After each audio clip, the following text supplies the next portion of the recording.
Hello my dear students. आप सभी का हार्दिक अभिनंदन है हमारी प्यारी सी इस क्लास के अंदर। और आज हम बातें करने वाले हैं, जैसा कि मैंने पीछे लिखा हुआ है, ह्यूमन ब्लड के एमसीक्यू के बारे में। क्लियर है?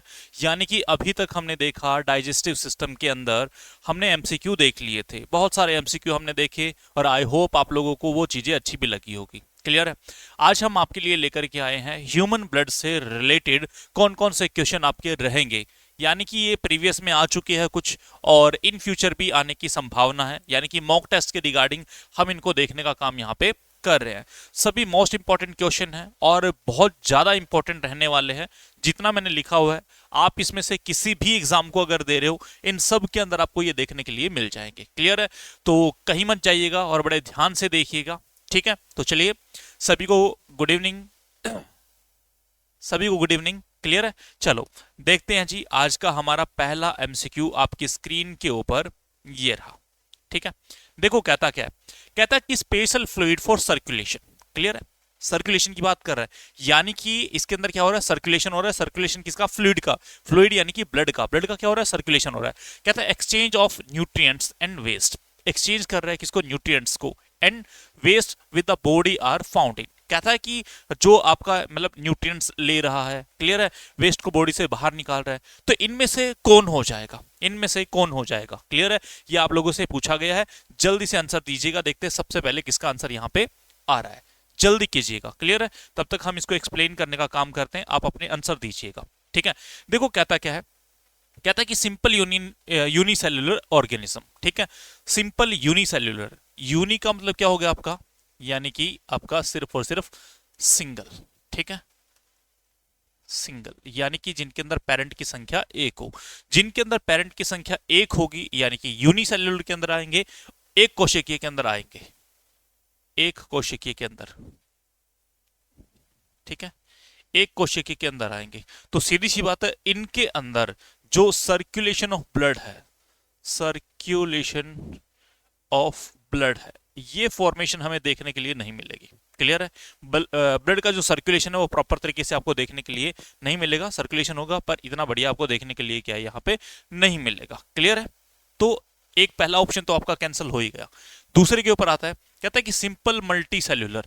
मल्टी सेल्यूलर क्या है? यानी कि जिनके अंदर पेरेंट की संख्या दो हो। ठीक है, पेरेंट की संख्या दो हो, लेकिन इसने एक वर्ड जोड़ दिया आगे, क्या? सिंपल। क्लियर है? सिंपल यानी कि वो स्पीसीज जो बिल्कुल सिंपल आएगी। क्लियर है? उनके अंदर भी आपको ये सारी प्रोसेस होती हुई नजर नहीं आएगी। यानी कि दूसरा ऑप्शन भी आपका यहाँ पे निग्लेक्ट हो जाता है। तीसरा है क्या है आपका? Complex multi cellular. Complex multi cellular की अगर हम बातें करें तो इसके अंदर कौन आ जाएगा? ह्यूमन। ह्यूमन यानी कि हम। ठीक है, या फिर कौन आ जाएंगे आपके? मैमल्स। कौन आ जाएंगे? मैमल्स। क्लियर है? तो हम भी क्या है? एक प्रकार के मैमल्स है। मैमल्स कौन होते हैं? मैमल होते हैं स्तनधारी, जो बच्चे देते हैं और अपने बच्चों को मिल्क फीडिंग करवाने का काम करते हैं। किसकी कैटेगरी में आते हैं? मैमल्स की कैटेगरी में आते हैं। ह्यूमन यानी कि हम भी क्या एक प्रकार के यहाँ पे कॉम्प्लेक्स हैं। ठीक है, कॉम्प्लेक्स मल्टी सेलुलर ऑर्गेनिज्म है। यानी कि यहाँ पे जो करेक्ट आंसर आपका रहने वाला है वो है थर्ड। क्लियर है? तो यहाँ पे हमने देखा the right answer is third. ठीक है भाई, तो जिन जिन लोगों ने यहाँ पे ऑप्शन 3 दिया है वो सबका करेक्ट है। क्लियर है? चलते हैं आगे। नेक्स्ट क्वेश्चन की हम यहाँ पे बातें करने वाले हैं। नेक्स्ट क्वेश्चन देखो कहता क्या है। कहता है body fluid use by most of the higher organism for the purpose of transportation. कहता है जैसे हमारे अंदर ही बात कर लो आप। क्लियर है? हमारे अंदर जो सर्कुलेशन हो रहा है किस चीज के लिए? ट्रांसपोर्टेशन के लिए। Transportation of what? देखो ट्रांसपोर्टेशन हो रहा है किसका? मिनरल्स का, विटामिन का, कार्बोहाइड्रेट का, फूड का, वाटर का, सबका क्या हो रहा है? ट्रांसपोर्टेशन हो रहा है। तो कहता है ट्रांसपोर्टेशन करवाने में इनमें से आप किसकी सहायता यहां पे लेते हैं? फटाक से आंसर दीजिए। देखते हैं सबसे पहले किसका आंसर यहां पे आता है, तब तक हम इसको एक्सप्लेन करने का काम करते हैं। देखो भाई, अब यहां पे समझना पड़ेगा आपको कि जो आपका सर्कुलेशन है वो हो कैसे रहा है। ठीक है, तो इसके अंदर जो मेन अहम भूमिका अदा करने का काम कर रहा है वो कर रहा है जी आपका यहाँ पे ब्लड।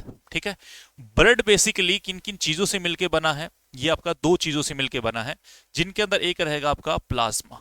ठीक है, और दूसरा रहेगा आपका other component. Other component, sorry, blood cell. कौन रहेगा आपका?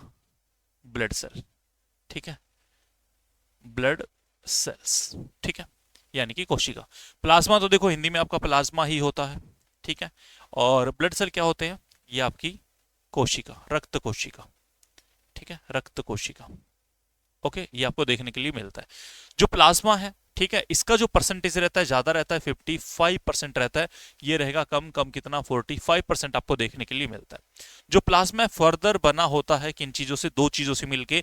एक रहेगा इसके अंदर H2O, वाटर, वाटर यानी कि पानी, और दूसरा रहेगा other component, other component. Other component के अंदर क्या होगा? आपका प्रोटीन होगा, ठीक है, इसके अंदर आपका सॉल्ट होगा, ठीक है, इसके अंदर आपका मिनरल्स होगा। ये सारी चीजें होती है, ठीक है। यहाँ पे कौन होगा? यहाँ पे 3 सेल आ जाएंगे आपके ब्लड सेल्स। एक रहेगा आपका आरबीसी, दूसरा आपका डब्ल्यूबीसी, और तीसरा प्लेटलेट्स, ठीक है। ओके, इनमें अगर वाटर की बात करें तो ज्यादा मिलेगा 90%, अदर कंपोनेंट मिलेगा कम यानी कि 10% आपको देखने के लिए मिलता है। आरबीसी सबसे ज्यादा 99%, डब्ल्यूबीसी सबसे कम 0.2%, और प्लेटलेट्स 0.8% के साथ में दूसरे नंबर के ऊपर देखने के लिए मिलता है। अब आ जाओ वापस अपने सवाल के ऊपर। कहता क्या है कि the blood fluid use by most of the higher organism. इनके अंदर अब सबसे ज्यादा यूज क्या किया जाएगा? देखो भाई, अब इसके अंदर अगर हम देखें तो कहता है प्लाज्मा, ठीक है जी, बिल्कुल सही बात है, प्लाज्मा का यूज किया जा रहा है। लिम्फ, लिम्फ यानी कि किससे मिलकर बनता है आपका? डब्ल्यूबीसी, ठीक है, लिम्फ किससे मिलकर बनता है? डब्ल्यूबीसी, ठीक है। और फिर कहता है कि फ्लूइड, ओके, फिर कहता है फ्लूइड, ओके है। लेकिन इन सब के अंदर जो सबसे मेन है, यानी कि इन सब चीजों को समाये हुए है, वो कौन है? वो आपका ब्लड है, क्योंकि ये सारे पार्ट ब्लड के ही तो है। अरे ब्लड से ही मिलके बने, तो आप यहां पे कह सकते हो कि जो आपका हायर यहां पे, या फिर मोस्टली जो ऑर्गेनिज्म यूज करते हैं, किस फ्लूइड का यूज किया जाता है? तो आंसर रहेगा आपका ह्यूमन ब्लड। क्लियर है? किसका यूज किया जाता है? ब्लड का। तो यहाँ पे जो करेक्ट आंसर है वो हो जाएगा सेकंड, ठीक है। ये रहेगा आपका इस प्रकार से, ओके। तो जिन लोगों ने आंसर 2 दिया है वो सबका करेक्ट है। चलते हैं आगे, आज का थर्ड क्वेश्चन हम देखने का काम करते हैं। कहता है कि ह्यूमन ब्लड कंसिस्ट ऑफ, यानी कि ह्यूमन ब्लड जो है उसके अंदर क्या क्या देखने के लिए आपको मिलता है। पहला कहता है, चलो आंसर दीजिए अपने जल्दी जल्दी, ताकि हमें भी पता चले कि कौन यहाँ पे है, कितना इनरोल आप लोगों के द्वारा किया जा रहा है, ठीक है। जल्दी से अपने आंसर आने दो, तब तक हम इसको एक्सप्लेन करने का काम करते हैं। पहला कहता है कि फ्लूइड मैट्रिक्स। फ्लूइड मैट्रिक्स का मतलब क्या है? कि इसके अंदर फ्लूइड आपको देखने के लिए मिलेगा। फ्लूइड कौन बनाने का काम कर रहा था? तो मेन रहेगा इसके अंदर प्लाज्मा, और प्लाज्मा के अंदर भी कौन था आपका? वाटर, ठीक है, जो इसके अंदर फ्लूइडिटी भरने का काम कर रहा है। बिल्कुल सही बात है। दूसरा कहता है फॉर्म्ड एलिमेंट। एलिमेंट देखने के लिए मिलेंगे। एलिमेंट के अंदर अगर हम बातें करें, अदर कंपोनेंट के अंदर हो गया था, जिस तरीके से हम यहाँ पे बातें कर रहे थे प्रोटीन की, ठीक है, हम बातें कर रहे थे यहाँ पे सॉल्ट की, ठीक है, हम बातें कर रहे थे मिनरल्स की, ठीक है। अच्छा, और क्या रहेगा? अदर कंपोनेंट के अंदर आ गया था आपका आरबीसी, डब्ल्यूबीसी, अच्छा, प्लेटलेट्स, ये सारे, ठीक है, ये सारे, ये सभी आपको देखने के लिए मिल रहे थे। प्लाज्मा मैंने अभी बताया, यानी कि लिक्विड पोर्शन, ठीक है, ये हो ही गया था, ठीक है, फ्लूइडिटी प्रदान करने का काम यहाँ पे कर रहा है। तो यानी कि सभी चीज आपको देखने के लिए मिल रही है ह्यूमन ब्लड के अंदर। तो यहाँ पे जो आंसर है वो करेक्ट रहेगा 4, ठीक है भाई, जो करेक्ट आंसर है वो क्या रहेगा? 4। तो जिन जिन लोगों ने यहाँ पे आंसर 4 यहाँ पे किया है वो सबका एकदम करेक्ट है, यानी कि आंसर 4 आपको यहाँ पे देखने के लिए मिलेगा, ठीक है। चलते हैं आगे, बातें करेंगे नेक्स्ट क्वेश्चन की। नेक्स्ट क्वेश्चन देखो, कहता है नॉर्मल ब्लड पीएच, ठीक है, ब्लड का पीएच कितना होगा? तो चलो आंसर दीजिए जल्दी, आप लोगों को बहुत अच्छे से पता है। देखो, ब्लड का पीएच हम किस तरीके से निकालते हैं? इस तरीके से आपने एक स्केल देखा होगा, acid and base 10th class के अंदर पढ़ा होगा। कहते हैं इससे अगर आप नीचे आओगे, ये होता है 0, 7, 14, नीचे आओगे तो कैसा होगा? एसिडिक, एसिडिक, ठीक है, ओके। इससे ऊपर जाओगे बेसिक, ये कैसा होगा? न्यूट्रल, न्यूट्रल यानी कि उदासीन, उदासीन, ये आपको इस तरीके से देखने के लिए मिलेगा, ठीक है। चलो बातें करते हैं। अब अगर हम ब्लड की बातें करें तो ब्लड जो आपको मिलेगा वो क्या, कैसा आपको देखने के लिए मिलेगा? वो स्लाइटली बेसिक आपको क्या यहाँ पे देखने के लिए मिलेगा, ठीक है, यानी कि 7.4 यहाँ कहा, ठीक है, 7.4 ऐसे यहाँ पे, ठीक है, इसके अंदर देखने के लिए मिलेगा। इसका जो हमारा पीएच है कहां तक जा सकता है? देखो 7.4 है, 7.4 से 7.2 तक मैक्सिमम आ सकता है, ये मैक्सिमम, और यहाँ पे आने के बाद भी आपको दिक्कतें देखने के लिए मिल सकती है। क्लियर है? लेकिन अगर इससे नीचे चला गया तो आपकी डेथ भी यहाँ पे हो सकती है, क्योंकि एसिडिक नेचर इसके अंदर ज्यादा हो जाएगा, जो कि आपके लिए जानलेवा हो सकता है। क्लियर है? तो हम जो मान के चलते हैं वो कितना रहेगा आपका 7.4। ठीक है, ये आपको देखने के लिए मिलता है। तो जिन लोगों ने यहाँ पे आंसर किया है 3, उन सबका एकदम करेक्ट है, बिल्कुल सही है। चलते हैं आगे, नेक्स्ट क्वेश्चन देखते हैं। देखो क्या था, plasma is a straw coloured और viscous fluid constituents nearly dash of the blood. Clear है? अभी हमने बातें की कि जो ब्लड है आपका, ब्लड के अंदर जो प्लाज्मा का कंटेंट है वो आपको कितना देखने के लिए मिलता है। तो हमने यहाँ पे बातें की थी, ये आपका ब्लड हो गया, और ब्लड के अंदर अगर प्लाज्मा का कंटेंट हम यहाँ पे देखने की बातें करें तो प्लाज्मा कितना मिलेगा आपको, 55% आपको देखने के लिए मिलता है। अदर कंपोनेंट यानी कि ब्लड सेल की अगर हम यहाँ पे बातें करें तो कितना मिल रहा है आपको, 45 आपको देखने के लिए मिल रहा है। प्लाज्मा के अंदर अगर यहाँ पे बातें की जाए तो प्लाज्मा कैसा होगा आपका, लिक्विड होगा। प्लाज्मा कैसा होगा आपका, लिक्विड होगा। लिक्विड होगा, इसी की वजह से ये क्या करता है, ब्लड को फ्लूइडिटी प्रदान करने का काम करता है, जिसकी सहायता से आपका जो ब्लड है वो फ्लो करने का काम करता है। अगर प्लाज्मा नहीं होगा तो आपके ब्लड के अंदर फ्लूइडिटी नहीं आ पाएगी। अगर फ्लूइडिटी नहीं आ पाएगी तो सीधी सी बात है, आपका ब्लड बह नहीं पाएगा, और ब्लड बहेगा नहीं तो आपको बहुत सारी समस्याएं देखने के लिए यहाँ पे मिलेगी। तो यानी कि जो प्लाज्मा है वो क्या काम कर रहा है, वो आपके ब्लड को लिक्विडिटी प्रदान करने का काम यहाँ पे कर रहा है। यानी कि आप कह दोगे कि प्लाज्मा बह रहा है, और प्लाज्मा बहने के साथ साथ ये सारी चीजों को बह के ले जाने का काम कर रहा है, जिनके अंदर आपके सभी minerals, vitamin, carbohydrate, RBC, WBC, platelets, ये सब बहने का काम इसके साथ साथ कर रहे हैं। तो हमने देखा कि यहाँ पे जो प्लाज्मा है, प्लाज्मा का जो परसेंटेज है वो कितना रहेगा, 55% आपको यहाँ पे देखने के लिए मिलेगा। और यही क्या करता है, ये आपका लिक्विड है, जिसकी वजह से आपके ब्लड को लिक्विडिटी प्रदान करने का काम ये यहाँ पे हमारा कर रहा है। ठीक है, चलो देखते हैं आगे, नेक्स्ट क्वेश्चन देखिएगा क्या रहेगा। कहते हैं amount of water and protein present in blood plasma. अभी हमने बातें की कि आपका जो प्लाज्मा है, ठीक है, प्लाज्मा के अंदर क्या क्या चीजें आपको देखने के लिए यहाँ पे मिल जाएगी, वो हमने बातें यहाँ पे कर ली थी। ठीक है, एक बार क्वेश्चन देख लो अच्छे से और आंसर करो। ठीक है, देखो कहता क्या, amount of water and protein present in blood plasma, यानी कि कितनी आपको यहाँ पे देखने के लिए मिलेगी। इसके अंदर जो मैंने एग्जैक्ट वैल्यू लिखी है वो यहाँ पे नहीं है, लेकिन आप अप्रोक्स वैल्यू के ऊपर जा सकते हो। एग्जैक्ट शायद आपको ना मिले, पर आप अप्रोक्स वैल्यू के ऊपर जा सकते हो कि यानी कि कौन सी वैल्यू यहाँ पे अप्रोक्स रहेगी, कौन सी ठीक रहने वाली है, उस वैल्यू के ऊपर आप यहाँ पे जा सकते हैं। तो जल्दी से देखिएगा और कौन सी वैल्यू यहाँ पे रहेगी जो करेक्ट हो। क्लियर है? और आंसर कीजिएगा, तब तक हम इसको समझने की कोशिश करते हैं। देखो भाई, यहाँ पे आ जाओ। हमने कहा प्लाज्मा है, प्लाज्मा के अंदर जो मेन कंपोनेंट आ गया वो किसका आ गया, वाटर का, और अदर कंपोनेंट का हमें यहाँ पे देखने के लिए मिला। यानी कि प्लाज्मा था आपका, ठीक है, प्लाज्मा आपका फर्दर डिवाइड हो गया दो पार्ट्स के अंदर, एक आपका वाटर के अंदर और दूसरा अदर कंपोनेंट के अंदर। अदर कंपोनेंट, ठीक है, अदर कंपोनेंट के अंदर बातें करेंगे। अभी बातें कर लेते किसकी, वाटर की।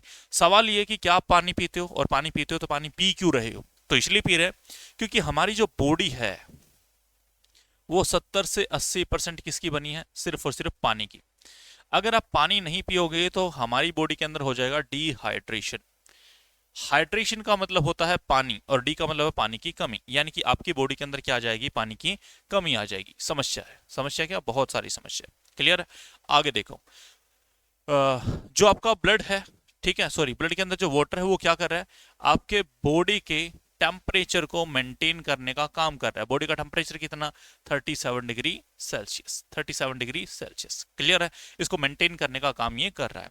और क्या काम कर रहा है, आपके शरीर के अंदर मेटाबॉलिक रिएक्शन करवाने का काम ये कर रहा है। आपने कहा सर मेटाबॉलिक रिएक्शन का मतलब क्या है, आपने जो खाना खाया आपने, यानी कि वो कार्बोहाइड्रेट था, कार्बोहाइड्रेट का एनर्जी में तब्दील हो जाना क्या कहलाता है, आपका एक तरीके से मेटाबॉलिक रिएक्शन कहलाता है। क्या हो रही है, वो एक तरीके से मेटाबॉलिक रिएक्शन यहाँ पे हो रही है, जिसके द्वारा आपकी बॉडी को एनर्जी मिल पा रही है। तो ये सारे फंक्शन किसके द्वारा हो पा रहे हैं, वाटर के द्वारा हो पा रहे हैं। अगर वाटर नहीं होगा तो प्लाज्मा आपका लिक्विड नहीं हो पाएगा, प्लाज्मा लिक्विड नहीं हो पाएगा, इट मींस आपका ब्लड लिक्विड नहीं हो पाएगा, ब्लड को फ्लूइडिटी नहीं मिल पाएगी। ये समस्या आपको देखने के लिए मिल सकती है। दूसरा सवाल ये है कि क्या वाटर के अंदर ऑक्सीजन है, तो बिल्कुल सही बात है, पानी के अंदर ऑक्सीजन है, पर कितनी है, सिर्फ और सिर्फ 3 to 4%, 3 से 4% ही आपको यहाँ पे 3 to 4% ही आपको यहाँ पे ऑक्सीजन देखने के लिए मिलती है। दूसरा सवाल ये है कि क्या ये ऑक्सीजन हम ले सकते हैं? नहीं ले सकते।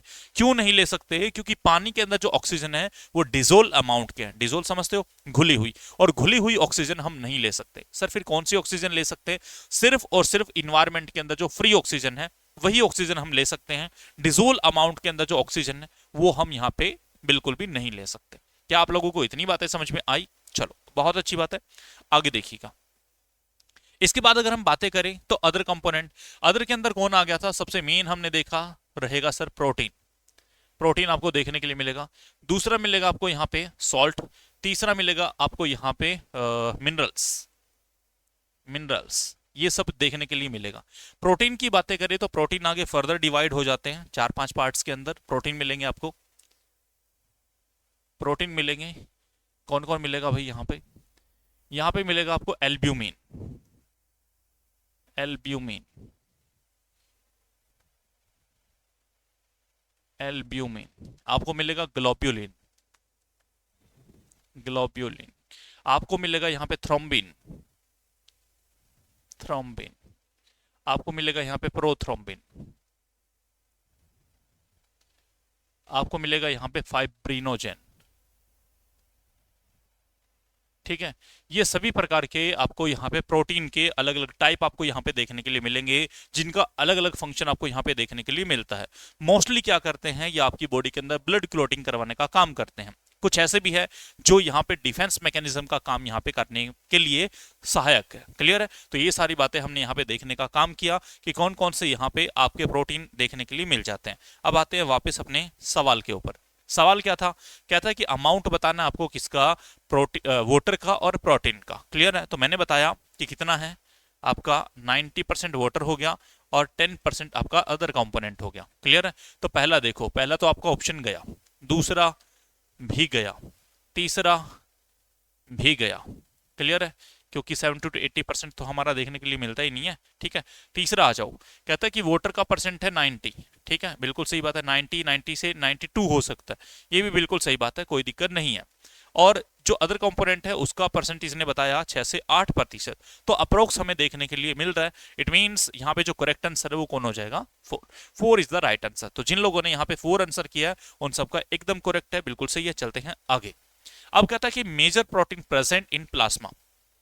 कहता है कि प्लाज्मा के अंदर वो कौन कौन सी प्रोटीन है जो आपको देखने के लिए मिल जाएगी। यहां पे आ जाओ अब वापस। देखो मैंने बताया एल्ब्यूमिन मिलेगा, ग्लोब्यूलिन मिलेगा, थ्रोम्बिन मिलेगा, प्रोथ्रोम्बिन मिलेगा, या फिर फाइब्रिनोजेन, फाइब्रिनोजेन। ठीक है, ये सभी प्रोटीन आपको देखने के लिए मिलती है। अब आ जाओ वापस अपने सवाल के ऊपर। अब तक आप लोगों ने आंसर दे दिया होगा, आपके द्वारा जो भी आंसर यहाँ पे रहेगा। ठीक है, तो क्या आपको फाइब्रिनोजेन देखने के लिए मिल रहा है? तो आपने कहा सर बिल्कुल बिल्कुल आपको यहाँ पे देखने के लिए मिल रहा है। ठीक है, बिल्कुल सही बात है जी। ग्लोब्यूलिन बिल्कुल। अच्छा, प्रोथ्रोम्बिन बिल्कुल। 2 और मिल रहे हैं आपको। क्लियर है? 2 और यहाँ पे देखने के लिए मिल रहे हैं। तो यहाँ पे जो करेक्ट आंसर है क्या हो जाएगा? 4। 4 इज द राइट आंसर। ठीक है, 4 इज द राइट आंसर। ठीक है, क्योंकि ये सभी हमें यहाँ पे देखने के लिए मिल रहे हैं। तो फाइब्रिनोजेन भी मिल रहा है, ग्लोब्यूलिन भी मिल रहा है, ये सभी आपको देखने के लिए मिल रहे हैं। ठीक है, ये मोस्टली क्या करता है आपकी बॉडी के अंदर एक तरीके से जो ब्लड क्लोटिंग है, ठीक है, ब्लड क्लोटिंग है उसको करवाने में सहायता आपको प्रदान करने का काम करता है। ठीक है, थ्रोम्बिन क्या करता है? थ्रोम्बिन भी एक तरीके से ब्लड क्लोटिंग करवाने का काम करता है, पर कब करवाएगा? थ्रोम्बिन आपका चेंज हो जाएगा क्विकली। ठीक है, प्रोथ्रोम्बिन किसके अंदर? थ्रोम्बिन के अंदर, थ्रोम्बिन के अंदर। ठीक है, एकदम से चेंज हो जाएगा और तब जाके क्या है ये आपके ब्लड क्लोटिंग करने में आपका फैक्टर के अंदर सहायता करने का काम करेगा। यानी कि प्रोथ्रोम्बिन ही बदल जाता है किसके अंदर? थ्रोम्बिन के अंदर। लेकिन अगर ये थ्रोम्बिन में बदल गया तो इसको वापस प्रोथ्रोम्बिन बदलने में बड़ा टाइम लगेगा। क्लियर है? तब ये आपके लिए थोड़ा सा नुकसानदायक हो सकता है, और फिर अगर कोई दिक्कत हुई तो थोड़ी सी समस्या, इसलिए थोड़ा सा डिले हो जाता है और थोड़ा टाइम लेगा वापस अपने प्रोथ्रोम्बिन के अंदर चेंज होने में। लेकिन जो प्रोथ्रोम्बिन है वो चेंज हो जाता है बहुत जल्दी, क्योंकि इसको ब्लड का क्लॉट बनाने में यहाँ पे सहायता करता है। ठीक है, चलो चलते हैं आगे, देखते हैं नेक्स्ट क्वेश्चन। यहाँ पे करेक्ट आंसर है कौन सा? 4। चलते हैं आगे। देखो देखो भी कहता क्या है। अब कहता है ये आपका यहाँ पे कंसीडर द फॉलोइंग स्टेटमेंट। कहता है पहला स्टेटमेंट दे रहा है ये कि जो फाइब्रिनोजेन है आर नीडेड फॉर क्लोटिंग और कोगुलेशन ऑफ ब्लड। कहता है कि ये ब्लड को जमाने में और ठीक है यानी कि उसका रक्त थक्का बनाने में आपकी सहायता करता है। ठीक है जी, ये बात बिल्कुल सही है, अभी हमने देखने का काम किया। दूसरा कहता है कि albumin are involve in defence mechanism of the body. ये बात बिल्कुल भी सही नहीं है। जो एल्ब्यूमिन है वो आपका डिफेंस मैकेनिज्म के अंदर इन्वॉल्व नहीं रहता है। क्लियर है, डिफेंस मैकेनिज्म ये करवाने का काम नहीं करता है। तो हमारा जो इसके अंदर स्टेटमेंट है, पहली तो आपकी करेक्ट है लेकिन दूसरी आपकी इनकरेक्ट है। तो देखो अब आ जाओ वापस, statement 1 is correct and 2 is incorrect. तो पहला ही यहाँ पे सवाल आपका बिल्कुल सही रहेगा। ठीक है भाई, जो पहली स्टेटमेंट है वो बिल्कुल सही है और दूसरी है वो आपकी बिल्कुल सही नहीं है। क्लियर है, क्योंकि ये डिफेंस मैकेनिज्म के अंदर आपका इनरोल नहीं होता है एल्ब्यूमिन। ठीक है, ओके, लेकिन पहला सही है, फाइब्रिनोजेन क्या है कोगुलेशन में या फिर क्लॉटिंग में आपकी क्या है सहायता करता है। ठीक है, चलते हैं आगे, नेक्स्ट क्वेश्चन देखो। अब कहता है globulin contain in human blood plasma are primary involve. ठीक है, तो यहाँ पे क्या काम ये करने का काम यहाँ पे करता है ग्लोबुलिन। ठीक है, ग्लोबुलिन का काम यानी कि यहाँ पे अगर सवाल पूछा जाए कि आखिरकार जो आपका डिफेंस मैकेनिज्म है, मैंने बताया एल्ब्यूमिन आपका डिफेंस मैकेनिज्म कर नहीं रहा है, तो फिर कर कौन रहा है? ग्लोबुलिन। ग्लोबुलिन, ठीक है, ओके है। ग्लोबुलिन यहाँ पे क्या काम कर रहा है? आपका डिफेंस मैकेनिज्म का काम यहाँ पे कर रहा है, एल्ब्यूमिन नहीं कर रहा। तो आपको समझ में आ गया होगा कि यहाँ पे जो करेक्ट आंसर है वो क्या होगा। ठीक है, कहता है कि ऑस्मोटिक बैलेंस बनाने में आपकी बॉडी के अंदर सहायता करता है, बिल्कुल भी नहीं करता। क्लियर है, कहता है ऑक्सीजन ट्रांसपोर्टेशन इन ब्लड करता है, बिल्कुल भी नहीं करता। वो तो कौन करेगा? आपका हीमोग्लोबिन करेगा। ये कौन करेगा भाई? ट्रांसपोर्टेशन ऑफ ऑक्सीजन कौन करेगा? हीमोग्लोबिन। हीमोग्लोबिन। और हीमोग्लोबिन कहाँ पे देखने के लिए मिलेगा? आपका आरबीसी के अंदर। हीमोग्लोबिन दो काम यहाँ पे करता है, एक हो गया हीमो, दूसरा हो गया ग्लोबिन। हीमो का मतलब है Fe2 पॉजिटिव। Fe2 पॉजिटिव क्या काम करता है? आपके ब्लड को कलर प्रोवाइड करवाता है, यानी कि प्रोवाइड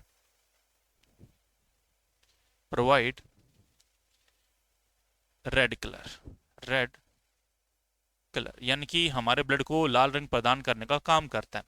दूसरा transportation of oxygen and CO2 carbon dioxide, यानी कि हेल्प्स इन बाइंडिंग। ठीक है, तो ये कौन करवाने का काम करता है? आपका ग्लोबुलिन। जाते टाइम ऑक्सीजन को लेके जाता है, आते टाइम CO2 को लेके आने का काम करता है। तो कौन करवा रहा है? आपका हीमोग्लोबिन, ये आपका काम यहाँ पे करवा रहा है। ठीक है, और इसने पूछा क्या है कि globulin contain in human blood plasma are primarily involve, किस लिए होता है? अच्छा, दूसरा तीसरा ऑप्शन कि क्या कहता है? ये क्लॉटिंग ऑफ ब्लड, ब्लड की क्लॉटिंग करवाने में सहायक नहीं है, ये आपका ब्लड क्लॉट नहीं करवा रहा। क्लियर है, तो कर क्या रहा है? ये कर रहा है जी आपका डिफेंस मैकेनिज्म। यानी कि एक तरीके से आप कह सकते हो, जिस तरीके से हमारे WBC है, WBC क्या करते हैं? आप लोगों को यहाँ पे एंटीबॉडी प्रोवाइड करवाते हैं, और एंटीबॉडीज के द्वारा हम क्या करते हैं? एक रोग प्रतिरोधक क्षमता, इम्यून सिस्टम हमारी बॉडी के अंदर डेवलप हो जाता है। ठीक उसी प्रकार से आपका ग्लोबुलिन भी एक प्रकार से आपको डिफेंस मैकेनिज्म प्रोवाइड करवाने का काम करता है, जिसके द्वारा ये हमारे शरीर को बीमारियों से बचाने में हेल्पफुल है। तो यानी कि यहाँ पे जो करेक्ट आंसर है वो कौन रहेगा? डी। ठीक है जी, ये रहेगा आपका। इस प्रकार से चलते हैं आगे, बातें करेंगे नेक्स्ट क्वेश्चन की। कहता है कि plasma contains very low amount of minerals like sodium, calcium, magnesium. ठीक है, ये सारा ओके। चार स्टेटमेंट यहाँ पे दी गई है अलग अलग, वो आपको बतानी है। तो कहता है कि क्या पहली बात सही है? तो बिल्कुल सही बात है कि हमारे प्लाज्मा के अंदर, जैसे मैंने मिनरल्स की बात है कि मिनरल्स के अंदर ये सारी भी चीजें आ जाएगी। क्लियर है, लेकिन ये कैसा होता है? मतलब बहुत लो अमाउंट के अंदर आपको देखने के लिए मिलता है। तो बिल्कुल सही बात है। दूसरा कहता है कि glucose, amino acid, lipids, ATC are present in the plasma, they are not always in transit in the body. Clear है, कहता है कि ये प्लाज्मा के अंदर ही रहेंगे, कभी भी बॉडी से ट्रांजिट नहीं होंगे। अब एक बात बताओ, अगर आपके ब्लड के अंदर ग्लूकोज ऑलरेडी प्रेजेंट है, अपने आप बन रहा है, तो एक बात बताओ, हमें बाहर से कुछ खाने की जरूरत क्यों है? क्योंकि आपको बहुत अच्छे से पता है कि ग्लूकोज जब रिएक्ट करेगा किसके साथ में? ऑक्सीजन के साथ में, तो ये क्या बना लेगा? एनर्जी बना लेगा। ठीक है भाई, और बॉडी को क्या मिल जाएगी? एनर्जी। तो हमें बाहर से तो कुछ खाने की जरूरत नहीं है। अमीनो एसिड कहां से मिला आपको? प्रोटीन से। तो यानी कि प्रोटीन भी आपकी बॉडी के अंदर है, आपको अलग से प्रोटीन भी खाने की जरूरत नहीं है। लिपिड यानी कि फैट, ठीक है, तो आपको कुछ फैट भी खाने की जरूरत नहीं है, सब कुछ बॉडी के अंदर मिल जाएगा। अरे नहीं मिलेगा, दूसरी स्टेटमेंट क्या आपकी गलत होगी, ठीक है। सेकंड स्टेटमेंट क्या आपकी गलत है, पहली अभी तक सही है, ठीक है। चलो आगे, थर्ड कहता है factor of clotting of blood are present in plasma in a active form. ये बिल्कुल सही बात है, ठीक है, ये बिल्कुल सही बात है, अभी बताया मैंने।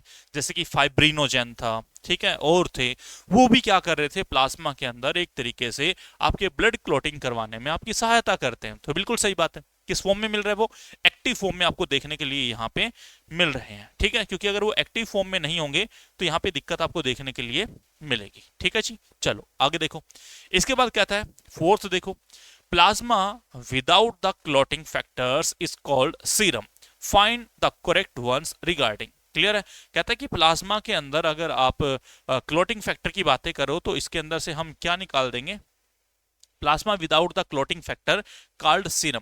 कहता है कि फाइब्रिनोजेन निकाल दो, एक दो और निकाल दो, तो ये आपका सीरम बन जाएगा। सीरम ऐसे नहीं बनेगा, सीरम ऐसे नहीं बनेगा, आपको सभी अदर कंपोनेंट निकालने पड़ेंगे, तब जाके आपको जो प्लाज्मा का कंपोनेंट बचा है वो आपका सीरम कहलाएगा। यानी कि फोर्थ स्टेटमेंट आपकी हो जाती है गलत। तो चलो अब देखते हैं कि कौन कौन सी यहाँ पे स्टेटमेंट सही है, ठीक है। पहली इनकोरेक्ट है, ये तो वैसे ही गलत हो गया, पहली करेक्ट है हमारी। फिर कहता है कि only second is correct, second is correct थोड़ी ना, सेकंड तो आपकी इनकरेक्ट है, ठीक है, ये भी गलत हो गया। फिर कहता है one and third are correct, one पहली और कौन सी थी, तीसरी, सही बात है, पहली और तीसरी आपकी क्या थी भाई, करेक्ट थी, ठीक है, ये बिल्कुल सही है।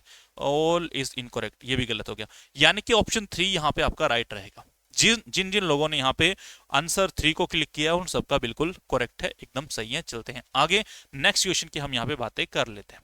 देखो कहता क्या है, कहता है percentage of formed elements constituents, ठीक है। तो अभी हमने बातें की कि जो आपका ब्लड था, ठीक है, ब्लड था, ब्लड के अंदर हमने देखा कि जो मेन कंपोनेंट था वो किसका था, प्लाज्मा का था, ठीक है, और दूसरा किसका था, आपका ब्लड सेल का था, ब्लड सेल्स का था, ठीक है भाई, ये हमने देखा। प्लाज्मा हमने देख लिया कितना था, 55% था। अब कहता है जो दूसरा बचा है, ठीक है, वो आपका एलिमेंट कितने होंगे, कितने परसेंट आपको देखने के लिए यहाँ पे मिलेंगे। तो इसका परसेंट कितना था, 45% आपको देखने के लिए मिला था, यानी कि क्या रहेगा, option B is the right answer, ठीक है। एक बार देख भी लेते हैं, मैंने पीछे करवाया है आप लोगों को बहुत अच्छे तरीके से, ठीक है, ये रहा, ठीक है। ब्लड प्लाज्मा का जो कंपोनेंट है वो कितना हो गया था, 55% आपको देखने के लिए मिला था, और जो बच गया वो कौन था, आपका यहाँ पे ब्लड सेल था। ब्लड सेल के अंदर कौन कौन से सेल यहाँ पे आ रहे थे, आपका आरबीसी आ गया, डब्ल्यूबीसी आ गया, प्लेटलेट्स यहाँ पे हमने देखने के लिए मिल गया था। अगर बातें की जाए इनके अंदर कौन सबसे ज्यादा मिलेगा, तो सबसे ज्यादा मिलता है आपको यहाँ पे आरबीसी। बातें करें सर कितना मिल जाएगा आरबीसी, ये मिल जाएगा आपको 5 to 6 मिलियन, 5 to 6 मिलियन, 5 से 6 मिलियन, यानी कि 50 लाख से लेकर के 60 लाख के आसपास सेल आरबीसी के आपको देखने के लिए मिल जाएंगे। प्लेटलेट्स की अगर हम यहाँ पे बातें करें तो प्लेटलेट्स मिलते हैं आपको बहुत कम, 1.5 से लेकर के 4.5 लाख, ठीक है, 1.5 से लेकर के यानी कि 1.5 से लेकर के 4.5 लाख तक आपको प्लेटलेट्स देखने के लिए मिलते हैं। सबसे कम कौन मिलेंगे, डब्ल्यूबीसी, ये मिलेंगे आपको 5,000 से लेकर के 10,000, ठीक है, ये सबसे कम है। पर डब्ल्यूबीसी हमारे सबसे इंपॉर्टेंट सेल है, क्योंकि डब्ल्यूबीसी क्या करते हैं, हमारी बॉडी के अंदर एक इम्यून सिस्टम प्रोवाइड करवाने का काम करते हैं, रोग प्रतिरोधक क्षमता हमें प्रदान करने का काम करते हैं।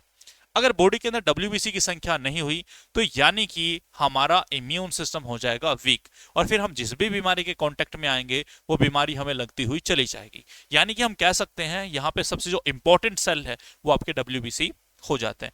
और अगर इनकी संख्या बढ़ी तो बढ़ने के बाद क्या बना लेंगे, ये ट्यूमर बना लेंगे, और ट्यूमर जन्म देता है किसको, कैंसर को। तो यहाँ पे समस्या। ओके चलो देखते हैं आगे, सवाल क्या था आपका, यानी कि सबसे ज्यादा कौन मिल रहा था आपको यहाँ पे, ठीक है, 45%, यानी कि जो अदर जो कंपोनेंट रह गए थे उनका परसेंटेज यहाँ पे पूछा गया था। ओके देखो आगे, which of the following is not constituent of from element, ठीक है भाई।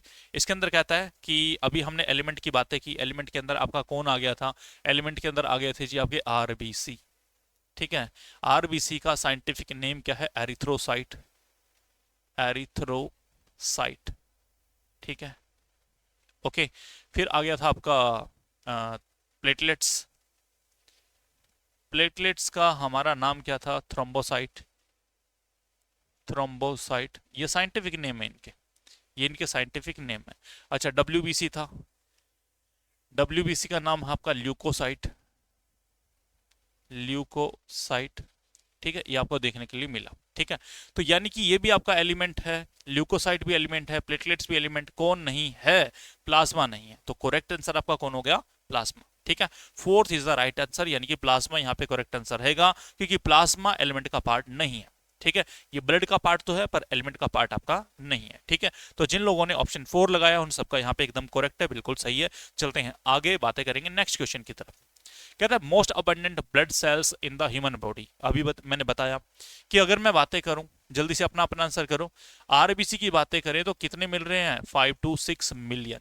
ठीक है, अच्छा अगर मैं बातें करूं प्लेटलेट्स की, प्लेटलेट्स कितने मिल रहे हैं आपको? 1.5 से लेकर के 4.5 लाख। ठीक है, और डब्ल्यूबीसी की अगर बातें की जाए तो सबसे कम 5,000 से लेकर के 10,000। ठीक है, तो सबसे कम कौन मिल रहा है आपको? डब्ल्यूबीसी। सबसे ज्यादा कौन मिल रहे हैं? आरबीसी। करेक्ट आंसर क्या रहेगा? RBC, red blood cell. ठीक है, सबसे अबंडेंट पूछे गए थे, सबसे ज्यादा पूछे गए थे, तो कौन है? वो रहेगा आपका यहाँ पे RBC. RBC is the right answer. चलते हैं आगे, नेक्स्ट क्वेश्चन की हम यहाँ पे बातें करेंगे। देखो कहता क्या, which of the following statement is correct, यानी कि कौन सी यहाँ पे करेक्ट है। पहला कहता है कि average life span of RBC is 120। चलो एक बार हम बातें कर लेते हैं इन सब की कि किसका टाइम पीरियड कितना रहेगा। देखो भाई, आरबीसी की अगर हम बातें करें तो आरबीसी का जो टाइम पीरियड है वो रहता है 20 से लेकर के 120 दिनों का। ठीक है, देखो जिस तरीके से ह्यूमन है, ह्यूमन एक दिन भी जी सकता है और 100 साल भी जी सकता है। क्या पता पैदा होते ही मर जाए। कितने दिन जिया? एक दिन। और जीने को आए तो क्या पता वो 100 साल तक जी सकता है। उसी प्रकार से कहता है आरबीसी हो सकता है 20 दिन में मर जाए, और जीने को आए तो क्या पता 120 दिन तक जी जाए। तो मैक्सिमम टेन्योर कितना है? 120 डेज का। अच्छा, प्लेटलेट्स,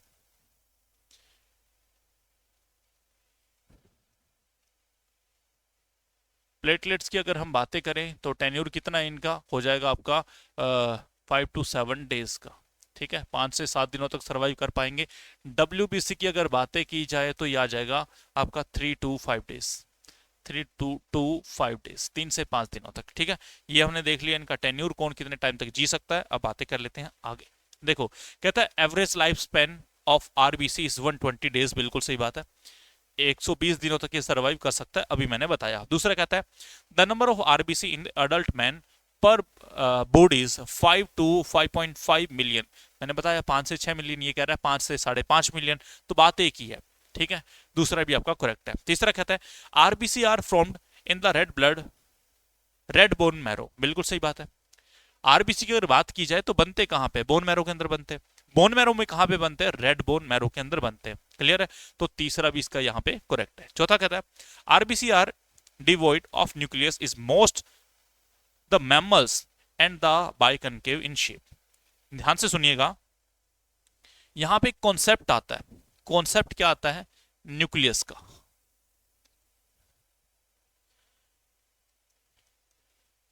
न्यूक्लियस, न्यूक्लियस क्या होगा आपका? केंद्रक। केंद्रक कैसे? ये सेल है, सेल के बीच में केंद्रक। तो आरबीसी की बात की जाए तो आरबीसी के अंदर न्यूक्लियस नहीं मिलता। ठीक है, आरबीसी के अंदर सेल तो होगा पर न्यूक्लियस नहीं होगा। बस कुछ ही ऐसे एक्सेप्शन हैं, जैसे कि यहाँ पे बातें करें कैमल हो गया आपका, ठीक है, या फिर जिराफ हो गया, या फिर लामा हो गया। ये ऐसे मैमल्स हैं जिनके अंदर आरबीसी के अंदर आपको न्यूक्लियस देखने के लिए मिल जाएगा। लेकिन मोस्टली आप देखोगे तो आरबीसी के अंदर न्यूक्लियस नहीं मिलेगा। प्लेटलेट्स के अंदर भी न्यूक्लियस नहीं मिलेगा। सेल मिलेगा, न्यूक्लियस नहीं मिलेगा। लेकिन डब्ल्यूबीसी के अंदर न्यूक्लियस आपको देखने के लिए मिलेगा। और यही सवाल यहाँ पे पूछा गया है। क्या कहता है कि RBC are devoid of nucleus is the most of the mammals and are biconcave. कहता है मोस्टली मैमल्स के अंदर मिलता, नहीं मिलता भाई, नहीं मिलता, रेयरेस्ट मिलता है किसी एक दो के अंदर। तो ये स्टेटमेंट आपकी होगी गलत। और पूछा क्या था? Following statement is incorrect. Incorrect पूछी थी तो यही है, यानी कि answer 4 is the right answer. 4 यहाँ पे एकदम करेक्ट हो जाएगा। चलते हैं आगे, बातें करेंगे नेक्स्ट क्वेश्चन की। कहता है कि which of the following is correct. कौन सा यहाँ पे करेक्ट है? पहला कहता है कि लिम्फ। जल्दी से अपने आंसर भी दीजिए कि कौन सा यहाँ पे करेक्ट रहेगा। क्लियर है, ऐसा ना हो मैं अपने आंसर दे दूं और आप अपने आंसर ना दे पाओ। जल्दी से आंसर आने दो। ठीक है, पहला कहता है लिम्फ। ठीक है। लिम्फ यानी कि डब्ल्यूबीसी, ठीक है, डब्ल्यूबीसी। तो ये कहता है कि plasma plus RBC plus WBC गलत है, ठीक है, गलत है। अच्छा, ब्लड, ब्लड कौन होगा? ब्लड होगा जी आपका प्लाज्मा रहेगा, आरबीसी डब्ल्यूबीसी प्लेटलेट्स, ये बिल्कुल सही है, ये बिल्कुल सही है। फिर कहता है कि प्लाज्मा, प्लाज्मा कौन होगा? ब्लड होगा, और ब्लड के अंदर से लिम्फोसाइट आप घटा दो, ये तो गलत बात होगी। अरे ये तो गलत बात होगी, प्लाज्मा कौन होगा? वाटर होगा और प्लस अदर कंपोनेंट होगा, अदर कंपोनेंट होगा, ये होगा आपका प्लाज्मा, ठीक है। सीरम कौन होगा? सीरम यानी कि इसके अंदर से आप ये निकाल दो, अदर कंपोनेंट निकाल दो, और प्लाज्मा का यानी कि जो वाटर का हिस्सा बच गया, ठीक है, और इसके अंदर क्या नहीं होने चाहिए, ब्लड क्लोट करवाने वाले फैक्टर नहीं होने चाहिए, बाकी जो बच गया वो आपका क्या है, वो सीरम है। ये कहता है ब्लड होगा और प्लस फाइब्रिनोजेन होगा, जो कि गलत है। यानी कि करेक्ट आंसर कौन रहेगा? 2। जिन जिन लोगों ने यहाँ पे सेकंड को करेक्ट किया है, second is the right answer, second is the right answer, ठीक है। 2 यहाँ पे आपका करेक्ट आंसर देखने के लिए मिलेगा, ठीक है जी। ओके, तो ये थे आज के आपके most important question. I hope आप लोगों को बातें समझ में आई होगी। और क्लास बीच में थोड़ा सा डिले हो गया था, कुछ सरकमस्टांसेस रहे जिस वजह से क्लास नहीं हो पाई थी, पर अब ऐसा नहीं होगा। आपको ये जो एमसीक्यू की क्लास है वो रोजाना रात को 10 बजे मिल जाया करेगी, ठीक है जी। चलते हैं, और आज के लिए इतना ही रहेगा, ठीक है। तो आज के लिए शुभ रात्रि, शब्बा खैर, ठीक है। मिलते हैं कल की क्लास के अंदर, सेम टाइम सेम हियर, ठीक है। Thank you.